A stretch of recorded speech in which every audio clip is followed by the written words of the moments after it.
प्रणाम दोस्तों, मैं अरुण प्रसाद एक और इंटरेस्टिंग टॉपिक के साथ आज आपके पास प्रस्तुत हुआ हूं।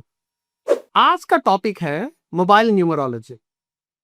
दोस्तों, काफी जन मुझसे ये पूछते हैं कि मोबाइल नंबर सच में लोगों को करोड़पति बना देता है। मैंने पूछा कि ये इंफॉर्मेशन आपको मिलता कहां से है। जैसा मुझे भी ज्ञात हुआ और जैसे लोगों ने भी बताया, काफी YouTube वीडियोस प्रचलन में हैं आजकल, जहां पे वाचक बताते हैं कि ये मोबाइल नंबर आपको करोड़पति बना देगा। अब दोस्तों, मैं तो नहीं जानता कि वाचक के मन में क्या है जब वो बोलते हैं कि ये मोबाइल नंबर आपको करोड़पति बना देगा। वास्तव में यह है दोस्तों कि मोबाइल नंबर आपको करोड़पति नहीं बनाता। आपको करोड़पति बनाता है आपका पुरुषार्थ, आपकी सोच, आपका प्रारब्ध और आपका क्रियामान। ये इंपॉर्टेंट कारक हैं, ये महत्वपूर्ण कारक हैं जो आपको करोड़पति बना सकते हैं। अभी दूसरे पॉइंट पे डिस्कस करते हैं। मोबाइल नंबर न्यूमरोलॉजी किस किस के लिए एप्लीकेबल है और किस किस के लिए नहीं। चलिए पहला ये डिस्कस करते हैं कि मोबाइल न्यूमरोलॉजी किस किस के लिए एप्लीकेबल नहीं। पहला केस लेते हैं। मान लीजिए आपके पास मोबाइल नंबर काफी वर्षों से है और आप इस मोबाइल नंबर का इस्तेमाल अपने दोस्तों और अपने रिश्तेदारों से संपर्क पर रहने के लिए करते हैं, या ग्रोसरी स्टोर्स में फोन करके आपका ऑर्डर मंगाने के लिए करते हैं, या ई कॉमर्स वेबसाइट्स अमेजॉन है, फ्लिपकार्ट है, वहां से आइटम्स मंगाने के लिए करते हैं। तो मेरा आपसे यह सुझाव है कि आपको मोबाइल नंबर चेंज करने की कोई जरूरत नहीं। एक दूसरा सिनारियो लेते हैं। मान लीजिए आप एक बिजनेसमैन हैं और कई वर्षों से बिजनेस में हैं। आपका मोबाइल नंबर कई क्लाइंटों में फैला हुआ है। आपको आपके क्लाइंट से रेगुलर कॉल्स आते हैं और आपका बिजनेस बहुत अच्छा चल रहा है। आपको भी मोबाइल नंबर चेंज करने की कोई जरूरत नहीं है। अभी दोस्तों ये डिस्कस करते हैं कि मोबाइल नंबर का विचार किन किन को आना चाहिए। पहला केस लेते हैं।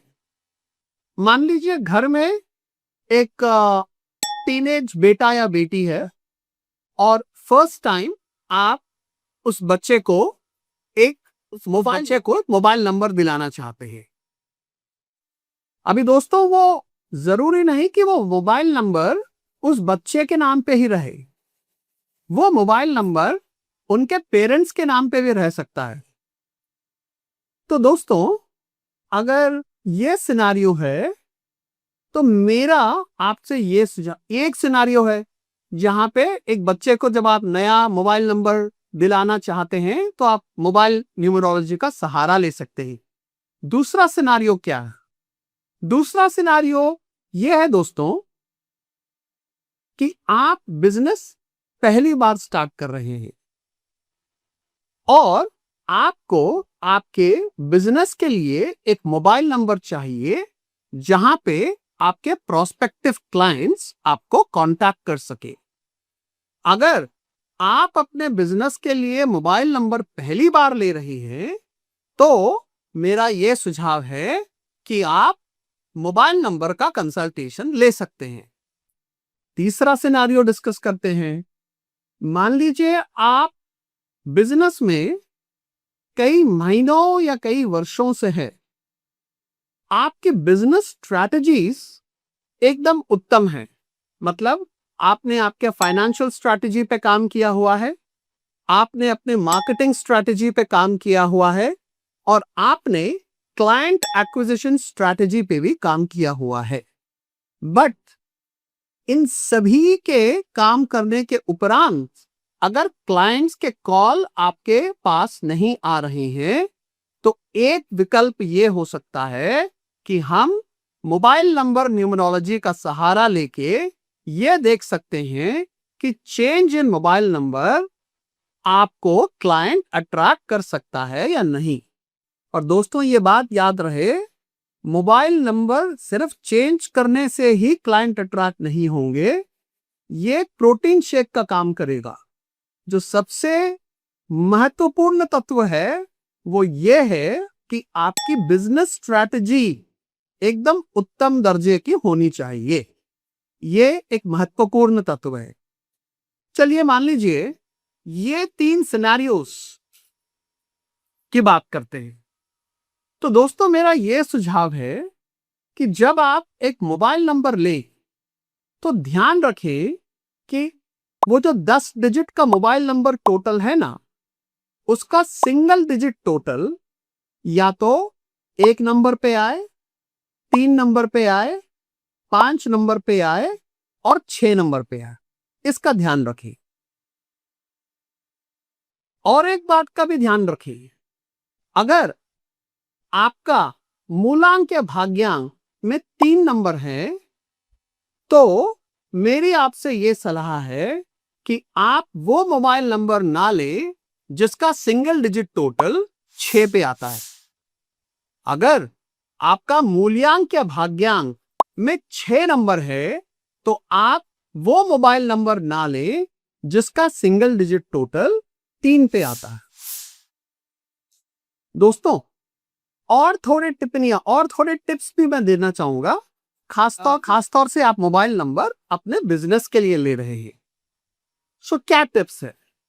ध्यान में रखें कि मोबाइल नंबर के जो लास्ट 2 डिजिट्स हैं वो 0 पे एंड ना हो। इस बात का आप ध्यान रखें।